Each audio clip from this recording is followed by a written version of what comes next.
Hey, this is Tim, licensed loan officer. And on this video, we're going to talk about renting versus owning.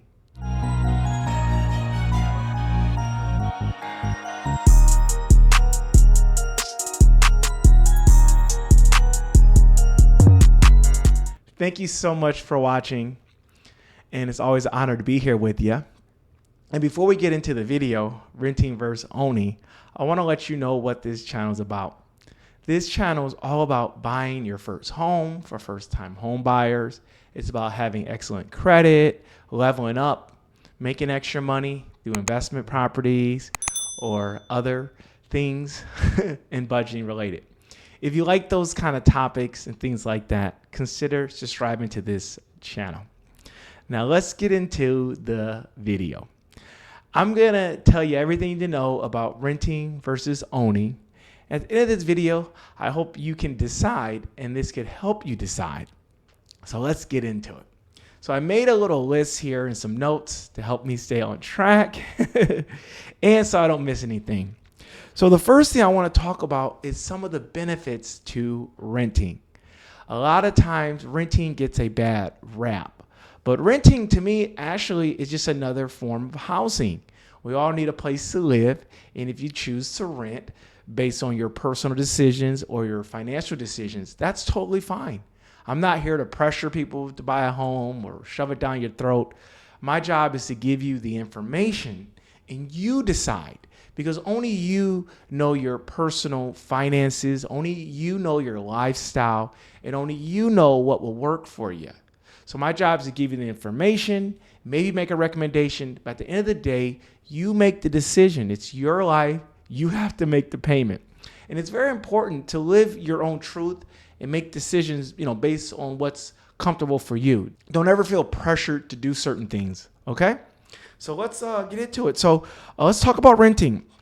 And the first thing on my list here for benefit of renting is that you don't have to make any repairs or maintenance. That's a huge benefit to renting, not having to worry about maintenance and repairs. When you own a home, you're responsible for those repairs and maintenance and fixing things and maintaining the home. So with renting, you don't have to think about that. If something breaks in your renting, you just call, the landlord or property manager or maintenance guy and it get fixed. So that's a huge benefit. Another benefit, I think, to renting is that you don't need a down payment. When you buy a home, you need a down payment. And even using some of the down payment assistance programs, you're still putting 1% down plus closing costs, taxes, and insurance, and it can get expensive. With renting and leasing, you're only required maybe to have a security deposit, maybe first month rent. Some places want first month, last month, security deposit. It just depends. It all depends on the place that you're leasing or renting. So to me, that's easier. When you don't have to come out with a lot of cash, it's easier to pay a little security deposit, sign your lease, and then bam, you're then. So having a down payment can be a barrier for many people buying a home. But if you decide to rent or lease, you don't have to worry about that. You don't have to worry about a down payment, anything like that. So another one on my list is that rent is usually lower than a mortgage payment. Yes, that's right. Usually in most cities, in most counties and areas, it is cheaper to rent. In the long term, like as it long terms, buying a home and a mortgage payment, it's lower because a mortgage payment doesn't go up like rent.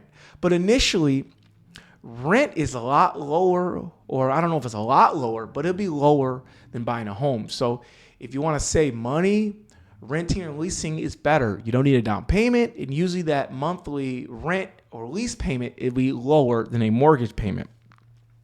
Also, when you rent, you don't have to pay taxes or any kind of mortgage insurance or homeowner insurance. So that's another reason why renting can be more affordable, is that you don't have to pay. The only thing about renting, you may need renter's insurance, and that's pretty low. And you can pick your own coverage based on the possessions and things you own. But when you buy a home, you are required to have homeowner's insurance, and you're required to pay taxes. But when you rent and lease, you're not required for the taxes. You don't own the property, so you don't have to pay taxes. So or property taxes. So you save money there. And then another benefit is that renting or leasing, it's great for someone that's just looking to get their first place. So if you're just looking to be independent, leave mommy and daddy, or you're tired of living with your roommate, or you just graduated college, renting and leasing is a great option for you because it's a small place. It's easier to get in. It's a little bit more convenient, maybe. It's a great way to get started. And I recommend starting off renting first. Start off leasing first. Sometimes if you're just new to this whole housing thing, it doesn't make sense, or it may not be beneficial, or it may be a little bit too much overwhelming for you to manage a whole house. So sometimes start off small, and after you lease and rent for a few years, and you nail down an area you like, or you're just used to making payments, or you get all your furniture in line, then it's time to graduate. And vice versa. I think that if you were renting and leasing for 10 plus years and everything's been fine, I think it's time to buy a home. So I always think of things like graduating. If you master renting and you make your payments on time and you comply with your lease and everything went well, then maybe you could take on a home. But if you're new, just looking to get independent, it's a good way to start off renting and leasing because it's less responsibility, it costs less, and it could be a great option for you. And here's another one I put on my list is that you don't need credit.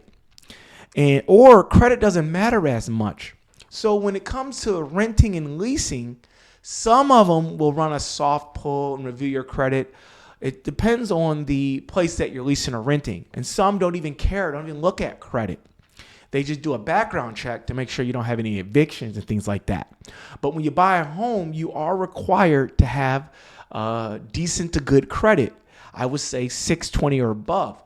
But if you're looking to lease or rent, you have to worry about your credit. They don't look at credit as much. And it depends on the property type. It depends on the landlord or property management. Some will probably want to do a soft credit pull. Some don't care about credit. So it all depends on the place. But generally speaking, you don't have to worry about credit if you're leasing or renting. And then a few more benefits of renting is that it's faster and easier. That's right. It is faster and easier. If you start the home buying process, you got to get pre-approved. Then you got to go out and do home shopping. You got to put in an offer. Your offer gets accepted. Then you got to finish up your financing. You got to close on your home. Now, when you're renting and leasing, you find a place. You contact the property management or the landlord. You fill out an application. If you like everything, they give you a move-in date. You give them a check for a security deposit. Maybe a week or two before you move in, you do a quick walkthrough, make sure everything looks good. They throw some fresh paint on there for you, and then you move in. So it's quicker and easier if you're leasing or renting. It's a lot quicker. Buying a home could take anywhere from 60 to 90 days. It can happen in 30 days. I'm not saying it's not possible, but it's just quicker and easier to find a place to rent if you need somewhere to live ASAP. Some more benefits is that renting or leasing is more flexible. It's also good for temporary situations. So renting and leasing is flexible. Now, I know a lot of times you do sign a lease or you sign some kind of agreement that you plan to rent that place for a year.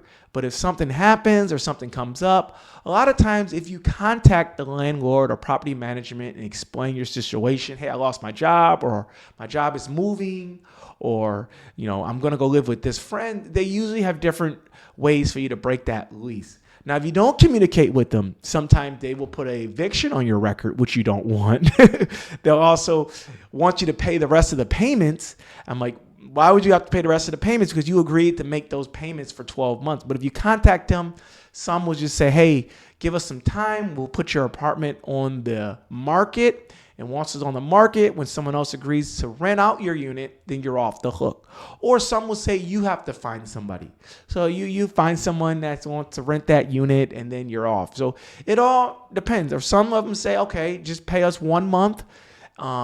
in advance. So you pay them one free month that you're not going to live there, and then you're off the hook. So it all depends. But the biggest thing is that it's renting and leasing is flexible. If you know you're not going to be in a city, more than a year or less than a year, it's flexible. When you buy a home, you got to hire a realtor, or you need a little bit of help to list that home on the market. And it's harder to get out. So buying a home is a little bit harder to buy, and it's harder to get out. But when you lease or rent, you don't own the place. It's easier to get out. It's flexible, especially if you're not sure about your job situation, or you're not sure about your housing situation, or things are up in the air. Definitely rent or lease, because it's more flexible. You can get out of it. Now let's see what else I got on my list. There's so many here. At the end of this video, you're probably going to think that I want you to rent, but I'm just listing you the benefits. Again, my job is to give you the information. And if any of these relate to you, comment below. Let me know what you think. Comment below if any of these relate to you. The next, I think, benefit to renting would be many properties have amenities. Yeah, so some renting complex, they have like a nice little club center where they have a pool table, a little gym, or a pool. And those are just some extra benefits. I've went to birthday parties, all kinds of parties at the clubhouse, where you just let them know you can rent it out for free if you're a resident of that community. So that's another benefit. I've seen some that have tennis courts, treadmills, gyms. So some of the benefits of renting or leasing, they could have some amenities. They could have a little clubhouse in the front that you can rent out or use. It could have a little gym, a pool, laundry facility, all kinds of things.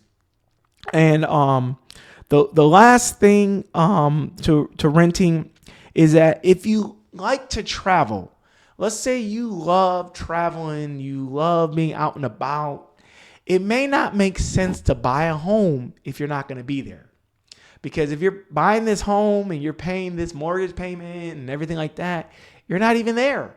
So renting and leasing can be great for someone if your lifestyle is about traveling and going places and seeing people.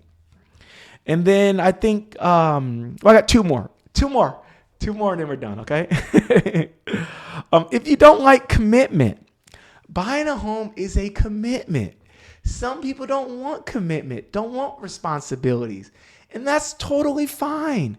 You don't have to take on commitment and responsibility. Don't listen to family and friends. Don't listen to society. Don't listen to the news. If you don't want commitment and you don't want to sign a 30-year mortgage and be on the hook for 30 years or whatever, even though most people don't pay a mortgage for 30 years, they usually pay extra. But if you don't want that commitment or responsibility, leasing and renting is great. You only pay for what you use. So if you're there for a year, you pay a year. Opposed to a house, that's a huge commitment. And I think the last one here, and this is picking up steam, it's if you're a minimalist. If you're a minimalist and you only need a 1-bedroom apartment or 1-bedroom, place, renting is great because you don't need a 3-bedroom home. You don't need all that space. You don't carry all that stuff. So if you're a minimalist and you only need the minimum stuff, a bed, a couple pieces of furniture, renting and leasing, it's better. That's easier for you to pick up and go. You just rent a U-Haul, rent a truck, small truck, and move. So if you're a minimalist and you like to travel light and keep less stuff, then this could be great for you. Okay. Now that we have went over all the benefits of renting or leasing, whatever you want to call it, let's get into the benefits of home ownership, okay?